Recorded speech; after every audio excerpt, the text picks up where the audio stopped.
आग बुझ चुकी थी। रात की ठंडक ने हमें घेर लिया था और हम सब अपने विचारों में खोए हुए थे। धुआं अभी भी हवा में तैर रहा था, जैसे कि वह हमारे अतीत की कहानियों को बयां कर रहा हो, राख और यादों के भूतों के साथ। ये एक ऐसा दृश्य था जो हमें हमारे सफर की कठिनाइयों की याद दिला रहा था। हम पांचों खंडहरों के किनारे बैठे थे, थके हुए और चिंतित। हमारे सामने अतीत के अवशेष थे जो हमें हमारे उद्देश्य की याद दिला रहे थे। चुप्पी हम पर भारी पड़ रही थी। हर कोई अपने विचारों में खोया हुआ था और कोई भी यह नहीं जानता था कि आगे क्या करना है। हमें मदद की जरूरत है, आदित्य ने आखिरकार कहा।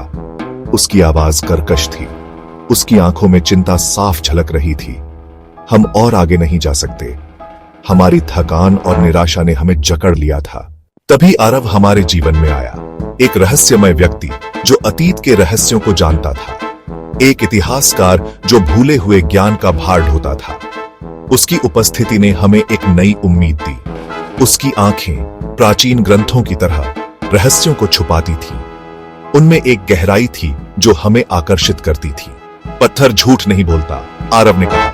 उसकी उंगलियां पत्थर के नक्शे पर नाच रही थीं, जैसे कि वह हमें किसी गहरे रहस्य की ओर ले जा रहा हो, जिसने हमें इस भूतिया जगह तक पहुंचाया था।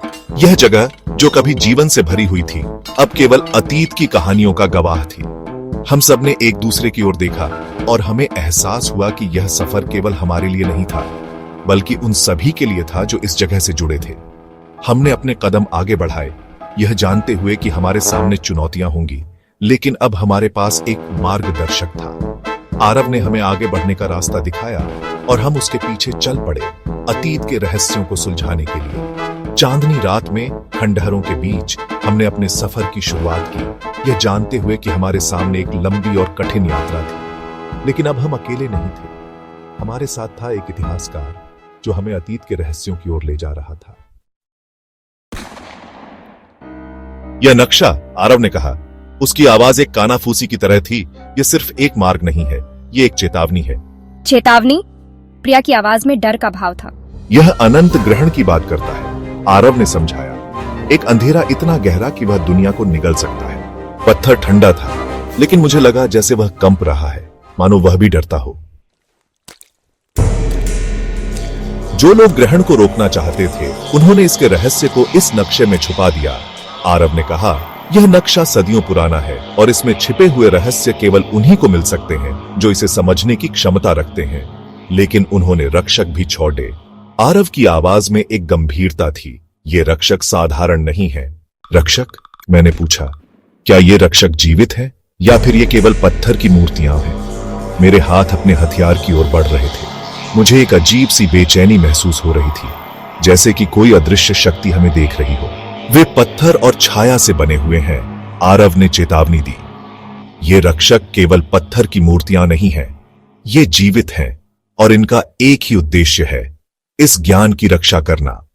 मौत के प्रहरी अनंत काल के लिए इस ज्ञान की रक्षा करने के लिए बाध्य।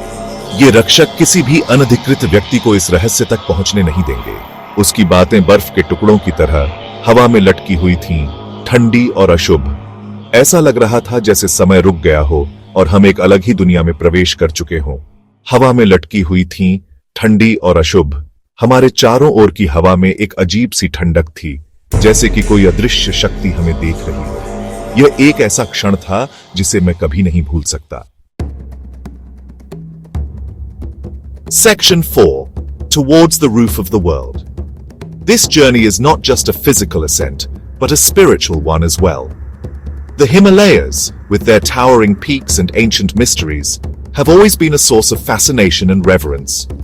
As we set out on this expedition, we are not merely climbing mountains, we are delving into the heart of nature's grandeur and the soul of human perseverance. हमने अगली सुबह अपनी यात्रा शुरू की, हिमालय की बर्फीली चोटियों की ओर बढ़ते हुए। The air was crisp and the snow crunched under our boots with every step. Each member of our group was filled with a sense of anticipation and excitement, knowing that we were about to embark on an adventure of a lifetime. The path ahead was challenging, but the camaraderie among us made every obstacle seem surmountable. पहाड़ विशाल और उदासीन थे, मानो सदियों से हमारे आने का इंतजार कर रहे हों। These ancient giants stood as silent sentinels, their snow-clad peaks glistening in the morning sun. It was as if they held within them the secrets of the ages, waiting to be discovered by those brave enough to venture into their realm. The sheer scale and majesty of the mountains were humbling, reminding us of our place in the grand tapestry of nature. नक्शा हमें एक प्राचीन मंदिर की ओर ले जा रहा है. This temple, nestled high in the mountains, is said to be a place of great spiritual significance. Legends speak of sages and monks who once meditated here, seeking enlightenment and communion with the divine. As we followed the map, the anticipation grew, and we could almost feel the ancient energy that surrounded this sacred place. Aarav ने कहा, साफ हवा में उसकी सांसें सफेद बादल बन रही थी. यहाँ की हवा में एक अलग ही ताजगी है, उसने कहा. उसकी आवाज में एक नई ऊर्जा थी. The cold air invigorated us, filling our lungs with a purity that is hard to find in the bustling cities. Every breath was a reminder of the pristine beauty of these mountains and the journey we had undertaken. लेकिन हमें सावधान रहना होगा, उसने चेतावनी दी. जो रास्ते भूले हुए हैं, वे अक्सर एक कारण से भूले हुए होते हैं. The path was treacherous, with hidden dangers lurking beneath the snow.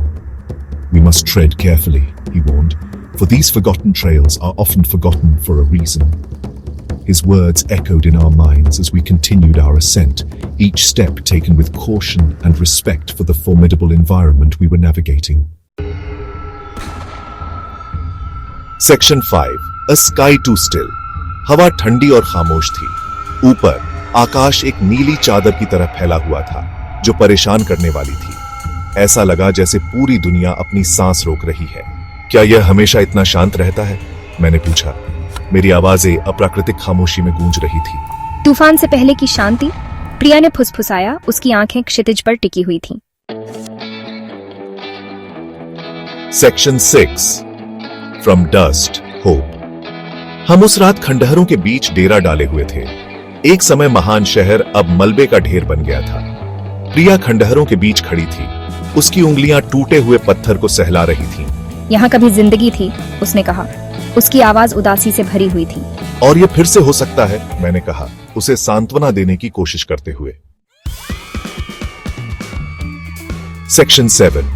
A new dawn. प्रिया ने सिर हिलाया. उसकी निगाह पूर्व की ओर मुड़ रही थी, जहां क्षितिज पर सूरज की पहली किरणें दिखाई देने लगी थीं. अनंत ग्रहण, उसने फुसफुसाया. लेकिन हर ग्रहण के बाद एक नया सवेरा आता है. उसकी आवाज में एक नया दृढ़ संकल्प था, एक नई आशा. हम सब ने महसूस किया.